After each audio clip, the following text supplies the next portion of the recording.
La question préoccupe toutes les équipes municipales de France. Comment faire face à la baisse de la dotation globale de fonctionnement ? Cette enveloppe, allouée par l'État aux collectivités, représente une partie non négligeable des recettes des communes. D'ici 2017, 29 milliards auront disparu du budget des villes et Vitry n'est pas épargnée. Pourtant, la ville est porteuse de projets ambitieux en cours et à venir.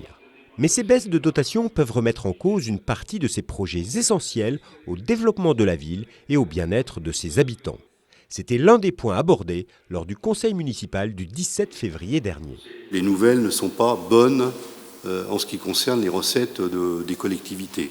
Il manque pour 2016 plus de 5 millions d'euros à notre budget communal et les effets sont évidemment cumulatifs au fil des années. Je vous propose donc que nous engagions l'action envers les habitants avec la ferme intention d'être entendus des pouvoirs publics en étant porteurs de propositions. Si l'on ajoute les charges et les dépenses obligatoires imposées par l'État, ce sont 24 millions d'euros de manque à gagner pour la ville entre 2014 et 2017.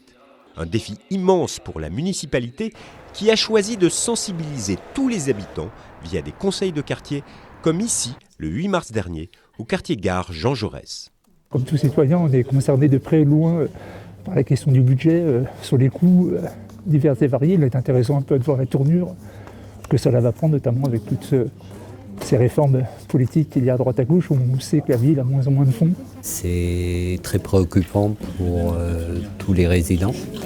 Et moi je dirais que peut-être tous les résidents peuvent participer et essayons de voir au niveau des réunions de quartier si on ne pourrait pas, nous de notre côté, intervenir à notre petit niveau pour essayer de faire avancer les choses. Aujourd'hui, on se rencontre ici au conseil de quartier, mais ça va aussi se prolonger dans les autres conseils de quartier. Des solutions sont possibles. Alors certaines sont difficiles, puisqu'on va parler de diminution de services publics, d'autres d'emprunts, et puis bien sûr, éventuellement, l'augmentation des impôts. Je trouve que c'est très intéressant parce qu'on apprend beaucoup de choses. On peut, j'allais dire, apporter aussi une contradiction et que je trouve que ça s'est passé de façon extrêmement polie, extrêmement courtoise. Et ça, c'est relativement rare de nos jours. Je me dis que modestement, on peut apporter une petite pierre. Voilà, je pense que c'est ça la vie citoyenne. Pour aller encore plus loin et parce que le budget est l'affaire de tous, le maire a voulu rencontrer les associations, un des piliers de la démocratie locale, pour leur expliquer la situation, la nécessité d'une mobilisation et pour entendre leurs avis et leurs propositions. Aujourd'hui, malgré les diminutions de dotation, nous avons décidé de maintenir l'aide aux associations. Maintien aujourd'hui en l'état, donc vous n'aurez pas d'augmentation, mais vous n'aurez pas non plus de coupe drastique dans les moyens qui vous sont apportés pour fonctionner ou réaliser vos projets.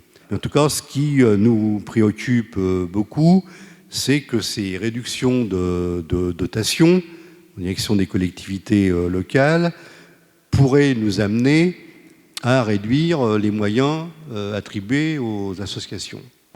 Oui, c'est inquiétant parce que sans subventionnement, on ne peut pas bien mener nos actions, mais en sachant simplement si on peut avoir des vrais outils pour mutualiser nos forces, c'est une bonne chose, pour mieux servir les citoyens vitriois. Et on attend les réponses. Moi, je suis pour la mobilisation. Nous allons faire une motion que nous allons envoyer à l'État, enfin préfecture, en disant que c'est important qu'on soit reconnu en tant que milieu associatif et qu'on a besoin de moyens. Des associations qui travaillent ensemble, qui cherchent des solutions, mais surtout dans l'action, comme toute l'équipe municipale. Pour cela, Jean-Claude Kennedy, comme plusieurs maires du Val-de-Marne, a demandé une audience au préfet et il ira de nouveau à la rencontre des habitants les 4 et 11 avril.